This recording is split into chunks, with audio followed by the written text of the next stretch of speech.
মালদার মানিকচকে বিজেপি কার্যালয়ে জেলা নেতৃত্বের উপস্থিতিতেই ঘটল ধুন্ধুমার কাণ্ড।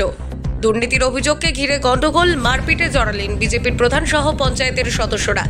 বিজেপির এক মহিলা পঞ্চায়েত সদস্যকে মারধর করে নাক ফাটিয়ে দেওয়ার অভিযোগ উঠল বিজেপিরই প্রধান সহ তার দলবলের বিরুদ্ধে। রাতে ঘটনাকে ঘিরে ব্যাপক উত্তেজনা ছড়ায় মানিকচক বিজেপি কার্যালয়ে। জানা গেছে আক্রান্ত মহিলা পঞ্চায়েত সদস্যের নাম প্রতিমা মণ্ডল। মালদা থেকে বিশ্বজিৎ মণ্ডলের report, NB Bangla media. Member আপনি কোথায় কোথায় হয়েছিল গন্ডগোল? গন্ডগোল কোথায় হয়েছিল? পার্টি অফিসে। কি ওখানে কি করছিলেন আপনারা? আমাদের কি বলছে ডাকলো, হ্যাঁ হ্যাঁ মিটিং হবে, মিটিং এর জন্য ডেকেছিল। হ্যাঁ রেকন আর দীপঙ্কর আজকে প্রধান কি জন্য তখন মেরেছিল? সই করতে বলছিল।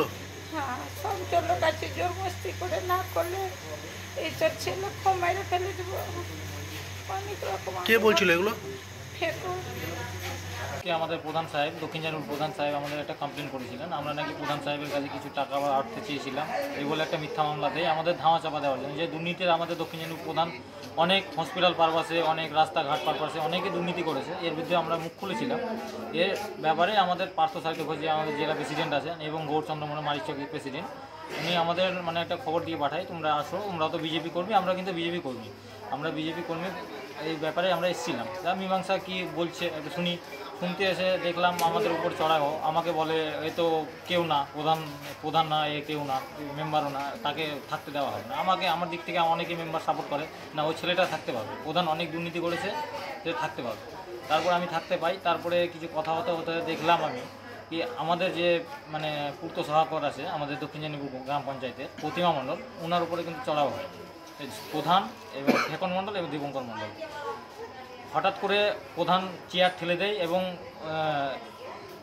ফেকন মণ্ডল মুখ দিয়ে নাকে এবং বুকের উপর লাত দিয়ে মারে। দেখতে আমাদের কিন্তু টেনে বের করে দেয়, অনেকে মেম্বারগুলো টেনে বের করে দেয়। তারপরে আমরা বাইরে চলে আসি। তখন ঘরে কে কে উপস্থিত ছিল? ঘরে আমাদের মারধর হয় প্রতিমা মণ্ডলকে একদম সিসিটিভির আওতার মধ্যেই। আমাদের পার্থ সাহিত্য বাবু যে প্রেসিডেন্ট আছে মালদার এবং গৌরচন্দ্র মণ্ডলের সামনে আরও আমাদের দক্ষিণ জানিপুর মেম্বার অনেক কেউ ছিল ওই ঘরের মধ্যে। সামনে মারধর করা? হ্যাঁ সামনে। আমাকেও ধাক্কা দিয়ে ফেলে, আমারও বুকে চোট লেগেছে। কেন মারধর? এই তো আমরা একটা দুর্নীতির বিরুদ্ধে কমপ্লেনটা করেছি, আমিও করেছি। দুর্নীতির বিরুদ্ধে কমপ্লেন করা যাবে না? না, ওরা চাইছে দুর্নীতির বিরুদ্ধে, আমাকে হুমকি দিচ্ছে তোমাকে উঠিয়ে নেবো। পুলিশ কি সাহায্য করছে ওদের? পুলিশ সাহায্য করছে, নাহলে এত কিছু হচ্ছে কেন? মিথ্যা মামলা দিয়ে দিচ্ছে আপনাদের নামে? আমাদের নামে মিথ্যা মামলা দিচ্ছে। আমরা তো এর আগে পঞ্চায়েতে ডেপুটেশন দিতে গেছি, ডেপুটেশন দেওয়ার তো ক্ষমতা একটা সাধারণ মানুষেরও আছে। আমরা ডেপুটেশন দিতে গিয়ে আমাদের মিথ্যা মামলা দেয় প্রধান, ধামা চাপা দেওয়ার জন্য। এগুলো দলগতভাবে কোনো সাহায্য পাচ্ছি না, মনে রাখছি না কি দলগত কিছু সাহায্য করে। কেন কি প্রেসিডেন্টের সামনে আমাদের মারধর হয়েছে, প্রেসিডেন্টের কোনো কথা শোনেনি। নাম গৌরাঙ্গ মণ্ডল।